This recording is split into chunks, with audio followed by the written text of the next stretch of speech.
Today's opening tip, LaMelo Ball looks antsy here on the bench this weekend. Matt, you think he's missing the game? Oh, man, he'd give anything to be out there right now. You know, this kid's been having a great season, a lot of hype around him. He's lived up to all the expectations, and this is probably his first major injury he's had to miss games for. Richard, we were antsy because we thought you weren't going to make the show. Game time decision. No, let's be really honest. Like, he's nervous because look at the score. Look at the game. That's what he's stressed about. Is this team going to win? This is not selfishness. No one's saying it's selfishness. I'm just making that up. He's just mad he's not playing.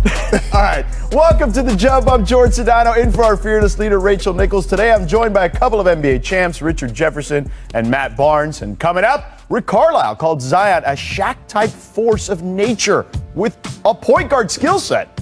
Is that BS or real talk? The Hall of Famer Jackie Mack will join us to discuss that. But first, some big market teams have made some big moves over the weekend, and that caused NBA Twitter to go up in flames over the weekend with some hot takes. We'll start with the Nets. Because, of course, they're in the zone. Brought to you by AutoZone. Brooklyn is 17-3 in their last 20 games, and they've been adding pieces to the roster all season. After trading for James Harden, they've since picked up Blake Griffin on the buyout market. And over the weekend, the rich got richer as Brooklyn agreed to terms with LaMarcus Aldridge in the buyout market. So here's Nets guard Bruce Brown's reaction, finding all this out on Saturday. To what's been happening with the team right now, and even more reinforcements coming from a player's perspective, from your perspective. What is that like for you?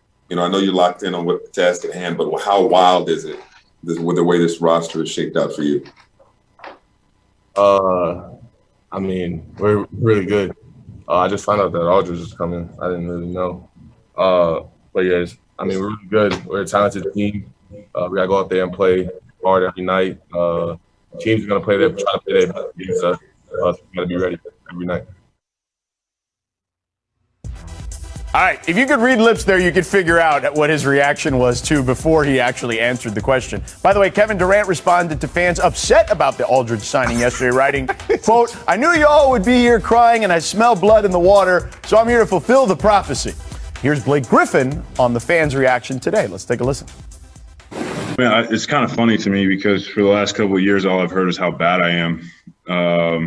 And, you sign with this team, everybody's like, that's not fair. Like, you're like, so it's just people say whatever they want. Like, people don't, I don't really put a whole lot of value in other people's opinions. I trust the people that I trust. If I don't go to you for advice, then I'm probably not going to take your criticism. So I have that circle of people, and I have that group of people that I trust, real basketball people. And that's who I listen to. I can't speak for LaMarcus. I don't know what people have been saying about him, but, that's how I felt when I came here. I was hearing how bad I was, and then now people care for some reason.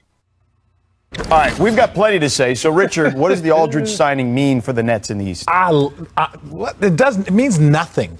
It means absolutely nothing. They were already better than everybody else, in my opinion. So all it did is widen the gap even further. So people that are upset, you have a right to be upset because, you might think Philly closed the gap, or maybe Milwaukee was a little bit closer because they got PJ Tucker. But ultimately, it just widened the gap from everybody else in the East. Looks good on paper, great on paper. All the accolades this team has as individuals is incredible. My two concerns is obviously chemistry is important. Yeah. And they're putting all these pieces late in the season together. Obviously, your big three are going to carry that team. But the deficiency they were lacking from the beginning is defense, and that's still something they didn't address. So I think a lot of pressure is going to be on DeAndre Jordan and whether or not he can hold this defense down this season moving forward towards the playoffs. I'm more with you, Matt. Surprising. I'm not with you, Richard, of course. Not surprising. Look, I'm with you. Look, I think their defense is better than most people think. We've seen games against the Clippers and Lakers where they've played good defense, okay? Right. However, LaMarcus Aldridge is not one of those guys that can help you on that end.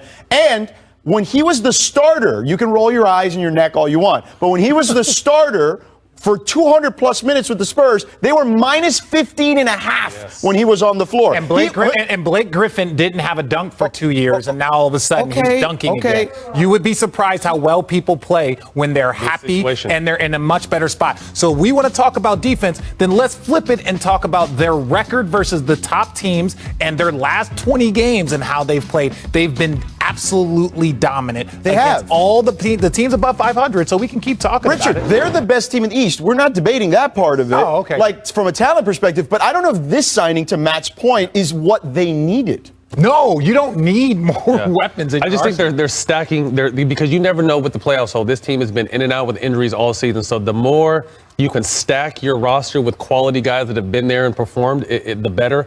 But like I said, it's overkill on the offensive end. What are they going to be able to do on the defensive end is my question. The defensive end is, to your guys' point, the biggest concern because offensively, it's everybody. It's an abomination what they have on the offensive end. But let me tell people, and I'll answer Blake's question, and I'll answer.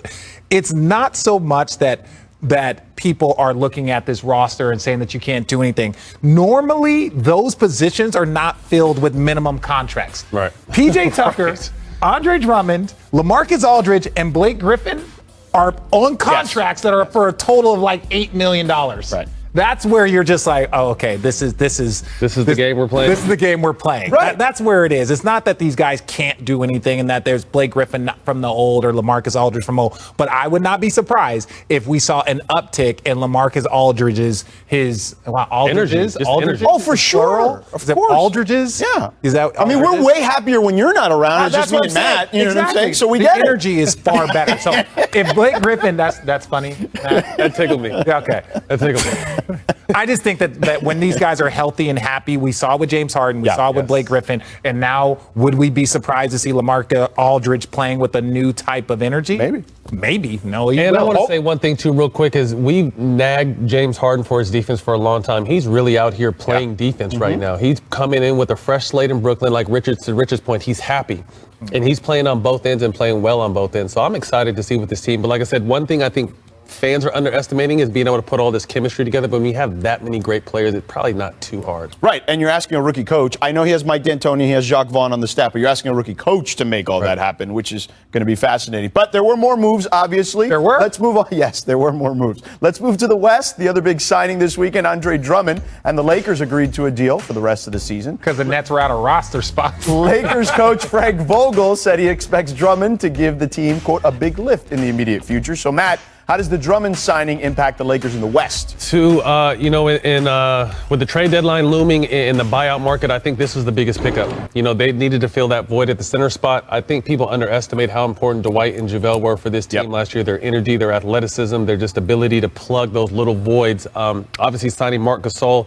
he's never been an athletic guy. He's going to beat you with his mind and his skill, but they needed someone big to out there. Drummond's probably the best rebounder in the game. And I think it's going to be big. But like I said last week, I don't think we're going to see his full potential until you get the stars back. He's not going to come in and be a go-to guy you can load up and get 30 out of every night. That's not his game. I think he's going to plug all the deficiency they had. He's someone that's averaging 18 and 14 without his number being called. So anytime you can add a guy like that to a championship caliber team, it's going to be a plus. Matt's correct. Like when you lose, and the Denver Nuggets did it also when they added Aaron Gordon and they added JaVale because they lost Plumlee and they lost Jeremy Grant, and they're like, yo, we need those two things, and they went out and got those two things. Probably upgrades in my opinion. If you look at the Jeremy Grant versus Aaron Gordon. With the Lakers and with Drummond, if you're possibly playing against a Joel Embiid, if you're going to have to go against Jokic, like a Drummond will be very impactful because it makes them guard on the other end. It makes them have to deal with other things. So whenever you're fighting for a championship, and Matt knows this, it's about having all the possible puzzle pieces, all the chess pieces. Like, okay, because we remember in the Houston series, Dwight Howard didn't play much for the Lakers, but then he played a ton against Jokic. So it's all about matchups, and you want to have all the possible pieces so that you can weather whatever storm regardless of matchups. Well, let's look at it this way, too.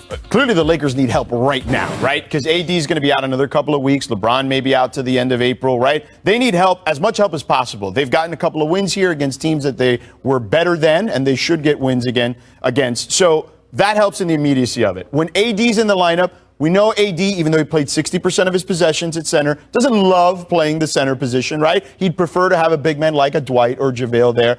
And everybody knows you put LeBron with any big man who can roll to the rim and finish at the rim, and that's going to be a plus situation there too. No, it's going to be a great situation, but every single thing that we're referencing, though, is predicated on 100% health. If we're talking about the Brooklyn Nets and them winning a championship, that means KD and their entire roster is healthy. Lakers the same. There's so many teams that it's like, okay, we know Joel Embiid, possible MVP, like, we need him to be 100% healthy. All those things being equal, I still think it goes Lakers, Nets, and then we start lining up. One thing we're not talking about either is this defensive front line with Drummond and AD and LeBron. That's going to be a hell of a defensive front line come playoff time. Yeah, no question about it. All right, let's look at some of the possible star-studded lineups the Lakers and Nets could roll out as they potentially face each other. So, Richard, who's the better team on paper, Brooklyn or LA?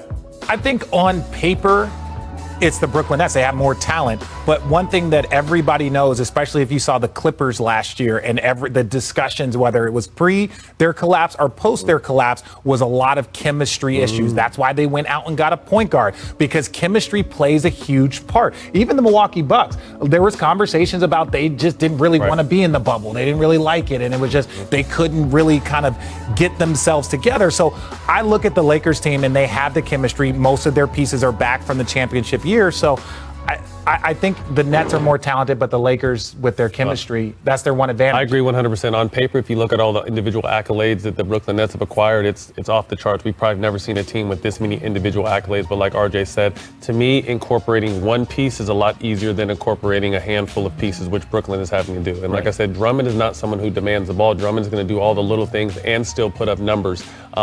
And the Lakers' core is back where they built a lot of that chemistry. Well, and I thought your point, Matt, earlier about just the size, right? And these are contrasting styles. The Lakers are not a great three-point shooting team, but they will bludgeon you. And we saw that last year in the bubble. Like, how much of that do you think, though, can be a huge factor if these two teams meet in the playoffs? It's going to be big. You know, it's going to be really big, and it's hard to go against that trio you have over in Brooklyn, but then it's also you got the best duo over in LA. Right. You know what I mean? And a lot of Kuzma's playing really well. Caldwell Pope, these guys are playing well. Schroeder's playing well.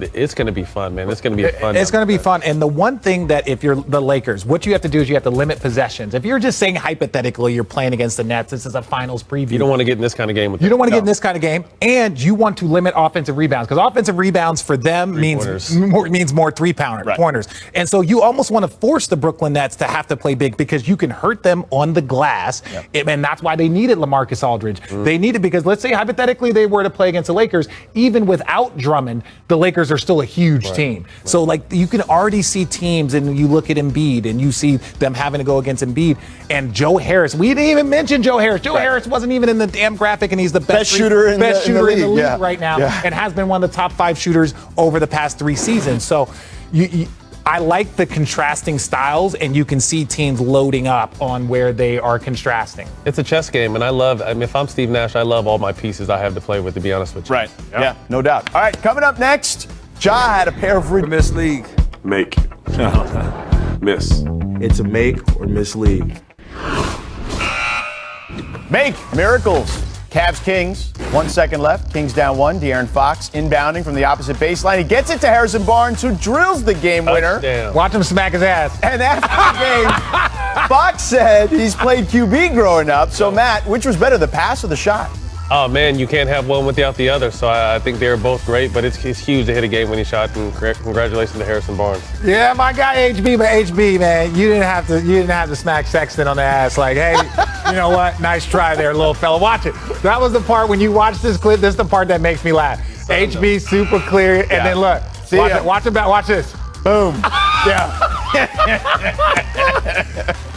Come on.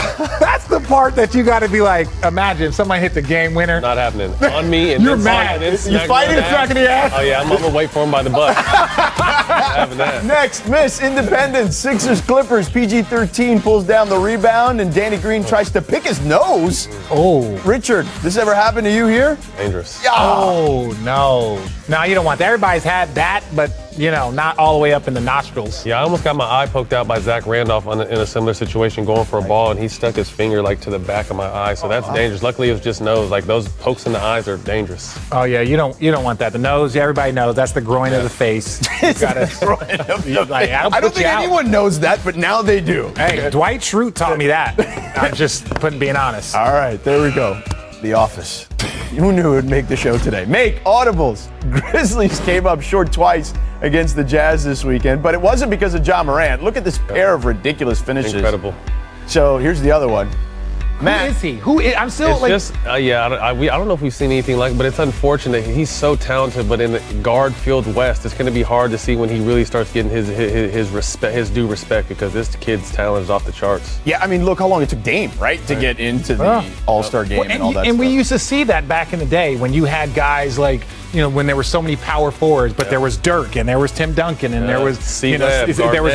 It's like, how do you get in? KG, you get in these guys and these power forwards that were great. Right. But it was just like, hey, sometimes you got to pay your dues. That's okay, miss all these one and dones. Yep. Okay to pay your dues. Miss limitations. Suns Hornets. Watch Miles Bridges go way up here. Watch this. Hello, Richard. Is this more impressive than just a regular old dunk? When you're catching it, look, he's got all the bounce that a human could ever need, and he's playing with Melo. We're going to see a lot of highlights from him for a long time. Airbnb is that their, yeah, they don't really like it though. Yeah, they're fun, man. Like I said, a connection. Someone who can pass the ball like LaMelo and a kid that can jump like this. I mean, RJ used to jump like this. Back in the early 2000s, maybe the 1900s. It's the truth. It was the 1900s. It was the 1900s. I'm sorry, guys. I hate to break it to you. I love that court, by the way, that they play on right now. A lot of money. I like this team. Maybe a piece away from really making some noise. They're fun. They're fun. Make agility. Blazers Raptors. Watch Derek Jones Jr. go baseline. Finish with the ridiculous up and under 360 and 1. So let's take another look. This is just crazy. And then later on, CJ puts the game on ice with these handles. Check this out. Matt, is Portland in your league pass rotation right now? Absolutely. Portland's a scary team, and they're getting healthy at the right time. I think Norman Powell's going to be a huge pickup for them. Nurkic is coming back. I'm excited to see this team healthy going into the playoffs. Okay, so Matt and I were talking, and it was my unpopular opinion. Dame and CJ don't necessarily make people a lot better. That's why they need guys like Carmelo Anthony, and that's why they need guys like Powell that can go get their own buckets. And Powell is a great pickup for this team, so I'm excited for the Portland Trailblazers. It'll be fascinating to see what the West looks like and how it shakes out. Was I gentle with that? You were very gentle. You were gentle. It's fine. They'll tweet at you, though. I'm not trying to be critical. But you're not really on Twitter anyway. I'm not trying to be critical of those guys. I'm just saying there's a reason why they had to go get bucket getters around them. Okay. That's it. Fair enough. All right, coming up, after Zion dropped 38, 6, and 5 against the Mavs, Rick Carlisle said, quote, he's a Shaquille O'Neal type force. All right, that's pretty big praise. All right, so we break down the similarities here. But first, here's what the Jump recommends for today. The Monday Power Rankings are out.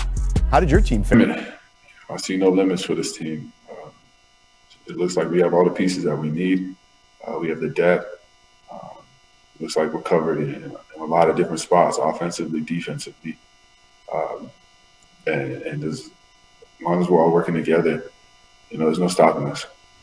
All right, Jackie, is Aaron Gordon saying that he sees no limits for the Nuggets? Is that BS or real talk?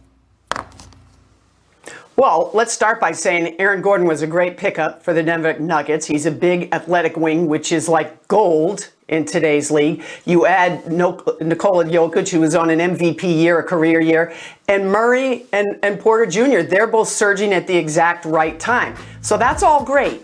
But, I talked to Jamal right before the trade deadline, and his biggest concern was rim protection. He said, we can't keep asking Jokic to do that along with everything else.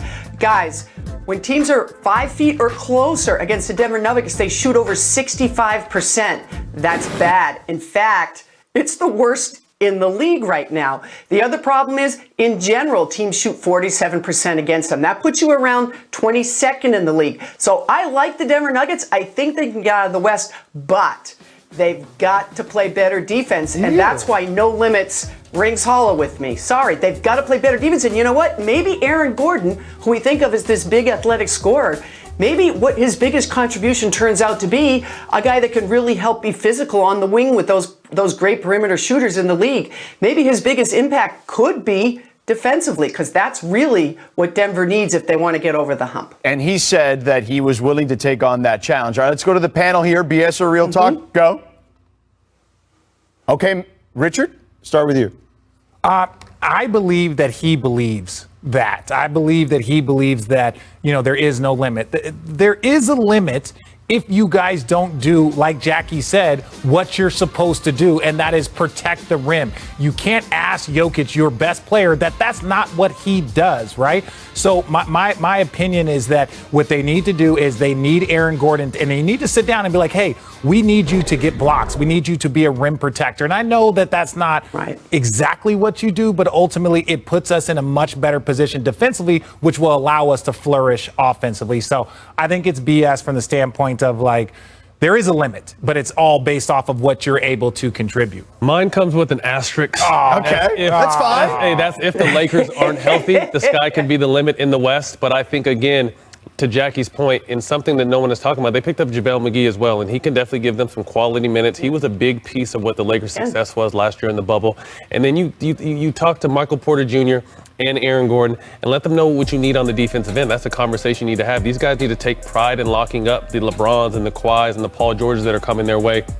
But I like this team, and I think Aaron Gordon fills that void that Jeremy Grant left. I think Jeremy Grant was very undervalued, and he's doing great in Detroit, and I think it's an upgrade to grab Aaron Gordon the way they were able to get him.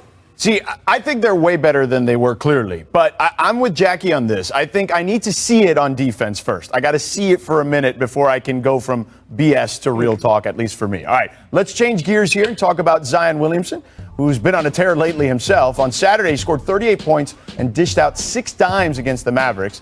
Here's what Rick Carlisle said what it was like to coach against Zion. He's an unusual force and obviously a great player. And so, we'll have to figure something a little better out next time. But he's doing this to everybody. Presents huge challenges for the defense and for the officials.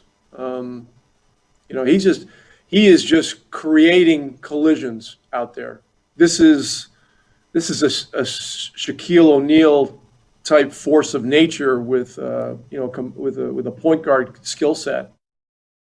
All right, Richard, Carlisle calling Zion a Shaq type force of nature. BS or Real Talk?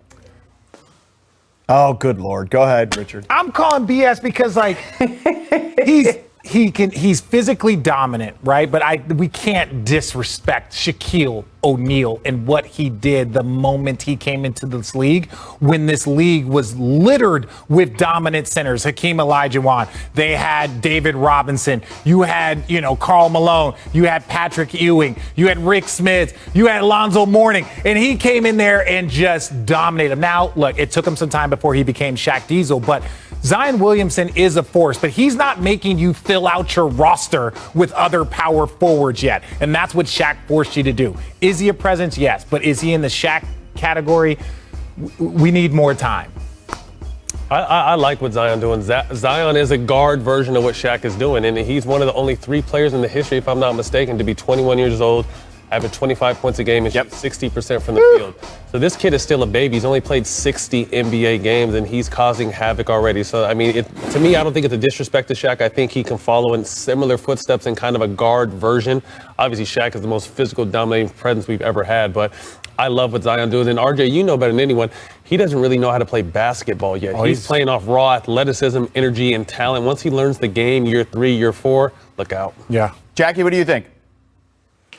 I think Matt's got it right. This is baby Shaq. We don't need to compare him center to center. Let's not compare apples to oranges or pears to cherries, okay? He is one of the most dominant forces at his position I've ever seen. You talk to coaches, GMs, and even players, and they talk about getting up the next day and feel like they've been run over by a Mack truck. When's the last time you heard that? When Shaq was playing. So that, to me, is real talk.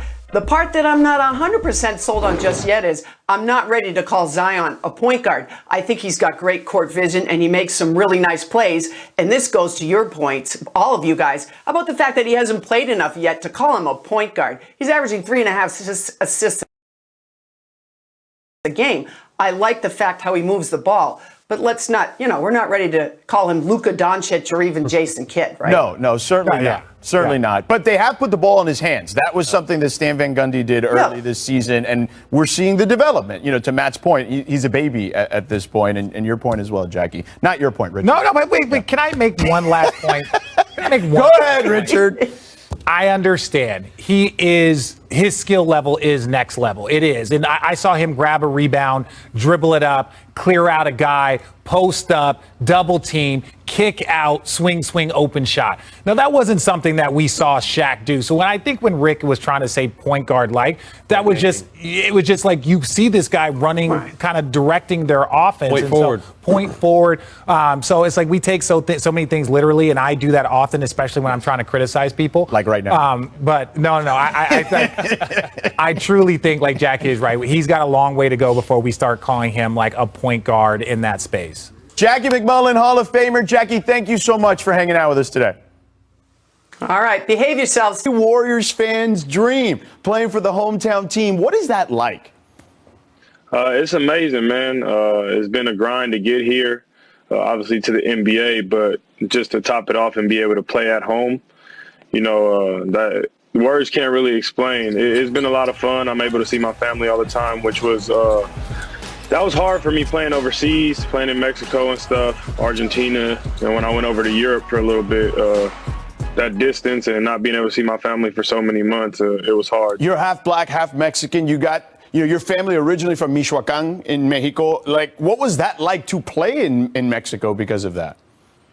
It was a lot of fun. I really, indulged myself in the culture, just representing the country. That's a different feeling, man. It's cool to play for a club and represent a city or a state, but to represent the whole country it's inexplicable. Yeah, and you played for a couple of clubs there. You won a couple championships. You were the MVP one year. You were like the Steph Curry of the Mexican League, no? Well, you know what, man? When I did that interview, I think that kind of got misconstrued. Like, he asked me what it was like playing in Mexico, and I kind of just like alluded to the fact, when Steph Curry comes to town, people are coming out. People are buying tickets to those games. And that's how it was for me in Mexico when I played for Monterrey. When Monterrey was coming to town, the games were sold out. So I can't shoot the ball like Steph, but that's what I was pretty much trying to say. I've called some of your G League games when you were playing with Santa Cruz. You stood out immediately to us. We were like, this kid has a future in the NBA, and here you are. Those G League days, though, they are tough. What are those things? What are those days like? For me, man, I think I was lucky. I was in a really great situation. I came in on that team as a tryout player. And by the end of the season, I was starting for that team. So it allowed me to, really raise the bar and really approach my work in a different way. It was worth it for me. Yeah, no question about it. And you wear the number 95. Why? That's a street I grew up on. What is it like for you to be one of the only Latino players in the sport? It's a lot of fun. I love being Mexican. Sometimes I get bothered that me being Mexican overshadows me also being half black, but at the end of the day, I am who I am and I know who I am. There's so many people that reach out to me every day, telling me that I'm their inspiration. People messaging me on Instagram telling me that everybody's talking about me in Mexico. That's really cool. And I know my grandpa's super proud, man. Me and my grandpa are really close. I know he can go back to Mexico and kind of pat himself on the shoulder, I'm his grandson, and just be proud. So that's the most fulfilling thing for me. You're a unique path for sure, but now you're playing on the big squad and you've been playing with them for a minute now. What is that like, playing with Steph, playing with Draymond? I've been on a lot of teams and they really stand out as leaders to me. They're vocal, they're very helping. And, they're going to pick you up when you're down. I just soak it all in, man. And, I don't take it for granted. I actually had a conversation with Draymond the other night. He and I have become pretty close over the past few months. Honestly, when I first got here last year, I didn't know if he liked me or not because he never really talked to me. So I would always just kind of like try to stay out of his way. But now, like, our relationship is really grown. Steph's the same, man. Sometimes you don't know if Steph like you either, and it's the opposite because Steph's just such a nice guy. He's nice to everybody, so it's kind of like I don't really know if you really like me or you just nice to everybody, you know? I know that obviously Oakland is near and dear to your heart. You spent some time this summer out there getting people together as far as social justice was concerned, organizing, and your teammates joined you. Steph was out there, Clay was out there, a lot of your teammates were out there. What did that mean to you to have them out there in the neighborhood you grew up in? I only played 13 games and then COVID happened, so I hadn't really established myself as, you know, a part of the team. It's one thing being on the team, but it's also another thing being a part of the team, being a part of the culture, you know, having relationships with your teammates. And so it made me feel a part of the Warriors. I didn't ask them to come out. You know, they came out on their own. I got a lot of respect for those guys. I told Steph, you know, I'll run through a wall for you, man. Before I let you go, you know, every Latino deals with this. Are you Juanito? I just want to know. Were you Juanito growing up? Yes, I was Juanito growing up. A lot of my friends call me Nito for short. I'm a grown man. I don't really like Juanito no more, so Juan is cool. Well, listen, Juan, I call you Juan, but I'll tell you this. I'm 43, and, you know, Mom still calls me Jorgito. So, you ain't going to ever escape that from the Latino family. Yeah, that's different, though. That's your mom, though. Your mom get a pass for everything. Yeah, for sure, man. Hey, listen, thank you so much for hanging out with us, man. We really appreciate the time. Best of luck to you. Stay healthy, stay safe, and thank you again. Thank you, man. I appreciate it. It was a pleasure being here. All right, man. Thanks again to Juan Toscano-Anderson there. Coming up, the Heat have dropped 6 games in a row after being one of the hottest teams in the sport. What's the big reason for the slide? We'll get to that. But first, here's our second distant replay of the day. This one from this date in 2003, featuring our pal, The Truth, Paul Pierce. Killer. Oh, hello.